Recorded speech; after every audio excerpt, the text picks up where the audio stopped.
saya harus selalu dinilai, saya minta selalu dinilai oleh hasil yang saya lakukan, prestasi yang saya lakukan. Demikian yang saya minta dari rekan-rekan saya yang dekat. Saya hanya lihat mereka dari pengabdian mereka, dari prestasi mereka, dari energi mereka, dari niat mereka.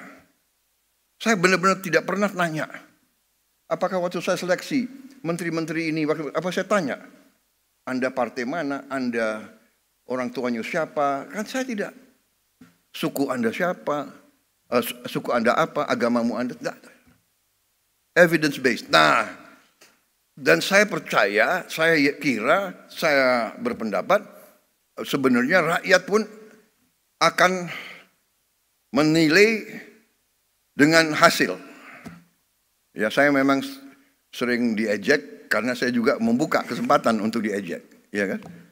Kan saya bilang saya nggak suka orang yang hanya omon-omon.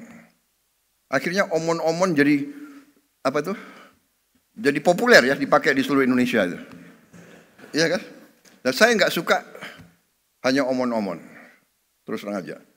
Jadi saya pikir oke, begitu saya ditetapkan sebagai pemenang oleh KPU, saya kumpulkan tim kecil dan kita mulai bekerja.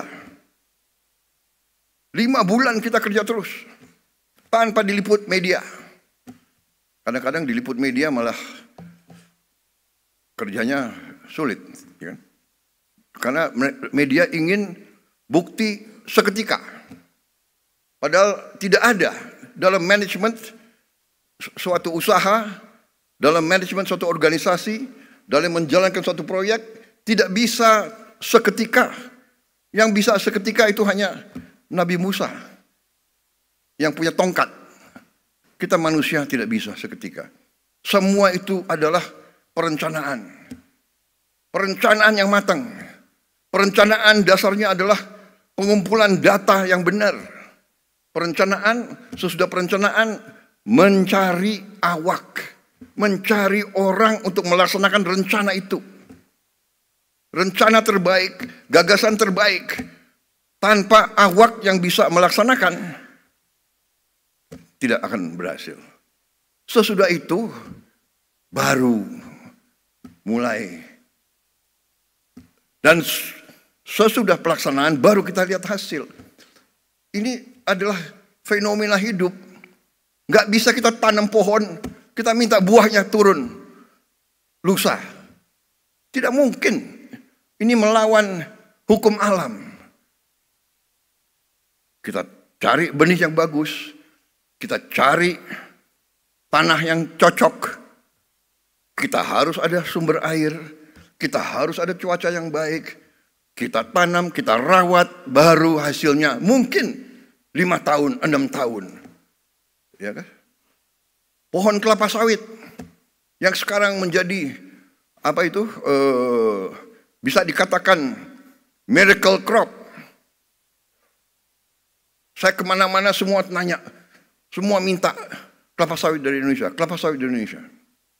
Kelapa sawit itu 5 tahun baru produktif. Iya kan? 5 tahun, 6 tahun.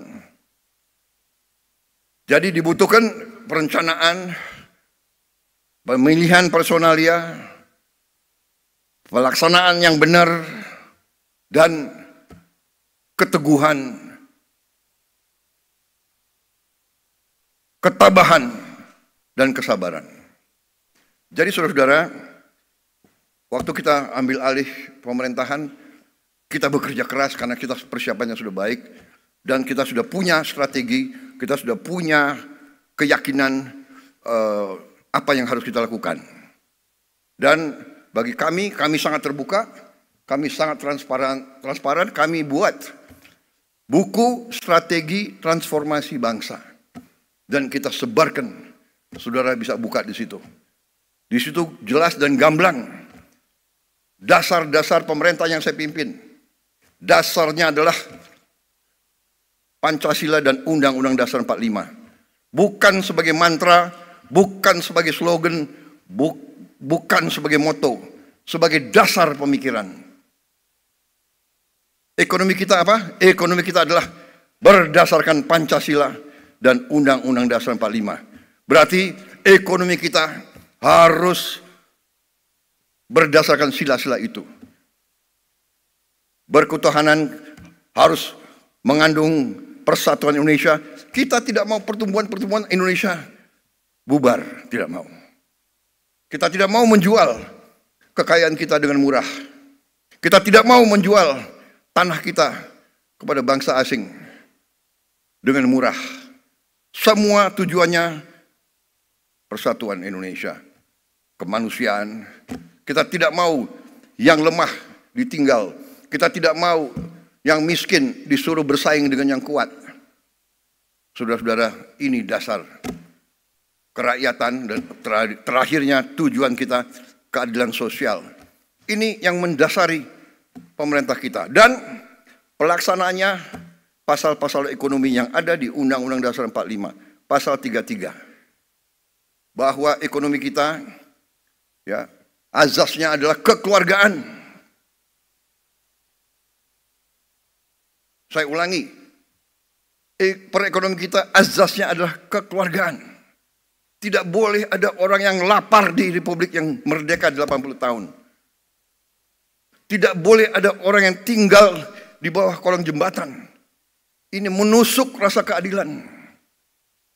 Tidak boleh ada orang yang tidak makan. Ini yang mendasari dan kita buat strategi. Strategi kita ternyata adalah sejalan dengan PBB, dengan United Nations Sustainable Development Goal. Yang utama food, energy, water, dan SDG, sasaran SDG yang lainnya semua. Ini dasar kita. Karena itu, swasembada pangan menjadi sasaran kita, swasembada energi, swasembada dan manajemen air yang baik, dan tentunya industrialisasi supaya nilai tambah ada di Republik kita. Saudara-saudara, apa yang terjadi sekarang, goncangan dunia akibat negara yang ekonominya terkuat, membuat kebijakan-kebijakan, memberi peningkatan tarif yang begitu tinggi kepada banyak negara. Ini bisa dikatakan menimbulkan ketidakpastian dunia. Banyak negara yang cemas, ya. Padahal sebenarnya pendiri-pendiri bangsa kita dari sejak dulu, dan termasuk saya bertahun-tahun saya sudah ingatkan, mari kita bangun ekonomi kita dengan sasaran berdiri di atas kaki kita sendiri.